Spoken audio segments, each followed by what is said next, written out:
want to take a Oh picture. my God, here he comes! Love Uncle Sam!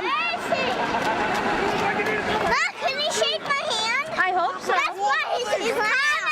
He's a clown. No! Remember this always? She wants to shake his hand. Go ahead. Hi, how we doing? You're all dressed up. What are you doing? My pleasure. Hello. What Super. I love you, Uncle Sam. You're a bigger ham than I am. Here's a couple of these. Oh, you got his picture! Yay! Woohoo! Look at his picture.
Jimmy's over on the other side, I guess.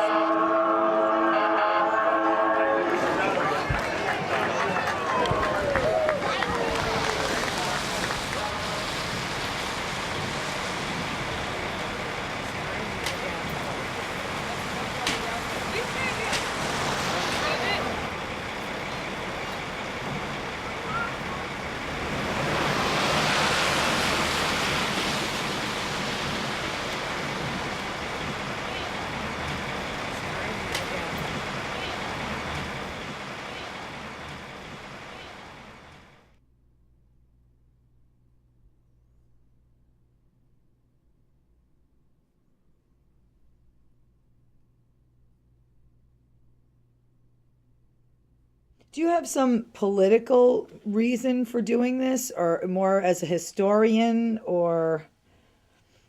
Well, I wanted to bring American history to the kids, and I thought this would be a way of doing it.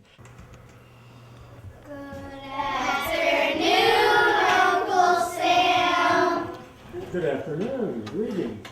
In 1961, Congress acknowledged and declared, they said, resolved that Uncle Sam Wilson of Troy, New York is the forefather of America's national symbol of Uncle Sam. And that's why Troy is known as the home of Uncle Sam. I was born on July 4th, 1776, and the Declaration of Independence is my birth certificate. The bloodlines of the world run in my veins, for I offered freedom to the oppressed. I am many things to many people. I am the nation. I am more than 300 million living souls, and ghosts of millions who have died for me. I am Nathan Hale and Paul Revere. I stood at Lexington and fired the shot heard round the world. I am Washington, Adams, Jefferson, and Patrick Henry. I am Lee and Grant and Abe Lincoln. I am Remember the Alamo, the Maine, and Pearl Harbor. When freedom called, I answered and stayed till it was over there. I left my heroic dead in Flanders Field, on the rock of Corregidor, the hills of Korea, the jungles of Vietnam, the deserts of Iraq, and the World Trade Center.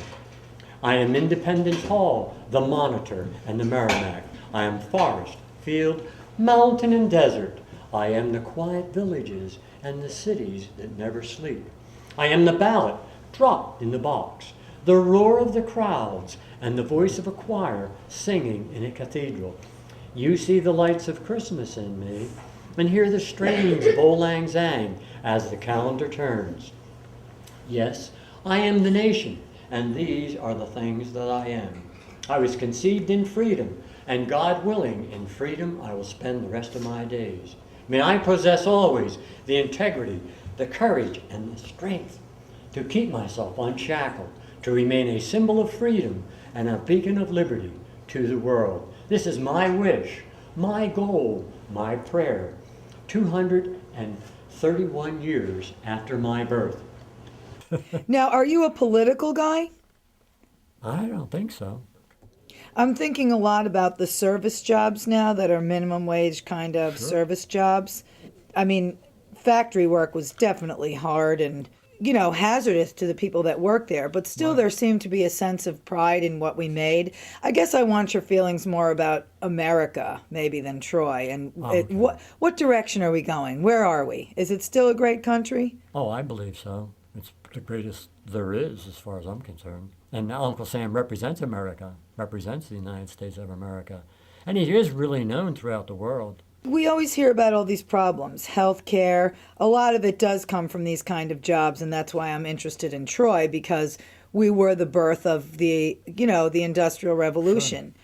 So I'm wondering, do you believe that that's true, that there are problems resulting, the gap between the upper and lower classes, there's no middle class anymore? What are your kind of thoughts about that? Because Troy was a real all-American kind of middle-class city, I think.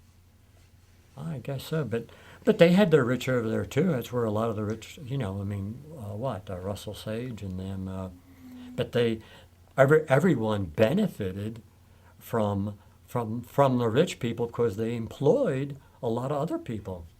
That's how people had work, because of the rich people and the people who wanted to work. I mean, isn't it ridiculous that we say people that have 2 or 3 TVs, that have 3 or 4 cars, or even 2 cars, and we consider them poor because they're not making $100,000 a year? I don't know. Why should everybody? Who needs health? Who really needs health care? Anybody can go any place and get health care. You can go to the hospital if you're sick and get something. They're not charging. I always hear all these people, someone dies because she had breast cancer and she got diagnosed and then it was too late and she had bad health care. I hear these stories, so you don't think that they're really true? Well, I'm sure accidents happen. I'm sure things like that happen. I mean, what do you want to do? I mean, you have all these laws restricting driving, but people still get killed driving because they go too fast, or they drink too much, or they don't pay attention to what they're doing, and or the sun gets in their eyes. Our first symbol of our country was the bald eagle. A long time ago, the eagle and the turkey, they were very good friends. You could look up and see them flying through the air. Then one day, the turkey said to the eagle, "Let's go down and get something to eat." The 2 birds, they flew down, and they landed near a cow eating some corn. "Welcome," said the cow. "Help yourself to some corn." Well, the 2 birds were a little bit shocked, "Why are you willing to share your corn with us?" "Well, Mr. Farmer grows all our food. He grows all our corn and gives us anything we want to eat, all we want to eat." Well, the 2 birds were a little bit shocked by all this. So they dug in and they started eating. They ate their fill and everything was, they were well. And the turkey said, "Maybe we should stay here. We can have all the food we want and we don't have to work. And that barn over there, we could sleep in the barn. We don't have to go building these nests." The eagle said, "I don't know about all that. It sounds too good to be true. I find it hard to believe that you can get something for nothing." So the eagle decided that he's going to take off and leave, and the turkey said, "Well, I'm going to stay here." So the eagle said he wanted to enjoyed his freedom, and he wanted to fly high and free, and it wasn't any problem for him to find his food and to build his nest. So the eagle, he soared off into the wild blue yonder.